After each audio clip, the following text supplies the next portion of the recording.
മോഹൻലാലിനെ നായകനാക്കി തരുൺ മൂർത്തി ഒരുക്കിയ തുടരും കളക്ഷൻ റെക്കോർഡുകൾ ഭേദിച്ച് മുന്നേറുകയാണ്. മികച്ച അഭിപ്രായങ്ങൾ സ്വന്തമാക്കിയ സിനിമ ഓരോ ദിവസം കഴിയുന്തോറും പുതിയ റെക്കോർഡുകൾ സൃഷ്ടിക്കുകയാണ്. ചിത്രം ഇതിനോടകം 100 കോടി ക്ലബ്ബിൽ ഇടം പിടിച്ചു കഴിഞ്ഞു. ഓവർസീസ് മാർക്കറ്റിലും വലിയ കുതിപ്പാണ് ഉണ്ടാക്കുന്നത്. ഇപ്പോഴിതാ സിനിമയുടെ 10 ദിവസത്തെ കളക്ഷൻ റിപ്പോർട്ടാണ് പുറത്തു വരുന്നത്.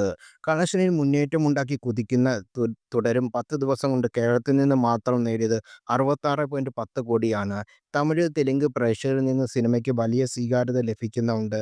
റെസ്റ്റ് ഓഫ് ഇന്ത്യൻ മാർക്കറ്റിൽ നിന്ന് 14.70 കോടി സ്വന്തമാക്കിയ സിനിമയുടെ ഡൊമസ്റ്റിക് കളക്ഷൻ 80.80 കോടിയാണ്.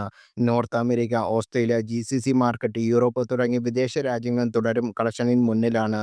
നോർത്ത് അമേരിക്കയിൽ നിന്ന് മാത്രം ചിത്രം $1 മില്യൺ ഇതിനോടകം നേടിക്കഴിഞ്ഞു. ഓവർസീസ് മാർക്കറ്റിൽ നിന്ന് 78 കോടിയാണ് തുടരുമിന്റെ ഇതുവരെയുള്ള കളക്ഷൻ. ഇനിയും ഇതിനും വലിയ തോതിൽ വർദ്ധിക്കുമെന്നാണ് കണക്കുകൂട്ടൽ. ഇതോടെ സിനിമയുടെ ആഗോള ബോക്സ് ഓഫീസ് നേട്ടം 159.10 കോടിയായി. ചിത്രം കേരളത്തിൽ നിന്ന് മാത്രം വൈകാതെ 100 കോടി കടക്കുമെന്നാണ് ട്രേഡ് അനലിസ്റ്റുകളുടെ കണക്കുകൾ സൂചിപ്പിക്കുന്നത്. അങ്ങനെയാണെങ്കിൽ നിലവിൽ ഇൻഡസ്ട്രി ഹിറ്റായ ചിത്രമായി 2018 മറികടക്കും ചിത്രം ഒന്നാമതായി എത്തും. സിനിമയിൽ ഒരു ടാക്സി ഡ്രൈവറുടെ വേഷത്തിലാണ് മോഹൻലാൽ എത്തുന്നത്. നടന്റെ പ്രകടനത്തിന് മികച്ച പ്രതികരണമാണ് ലഭിക്കുന്നത്.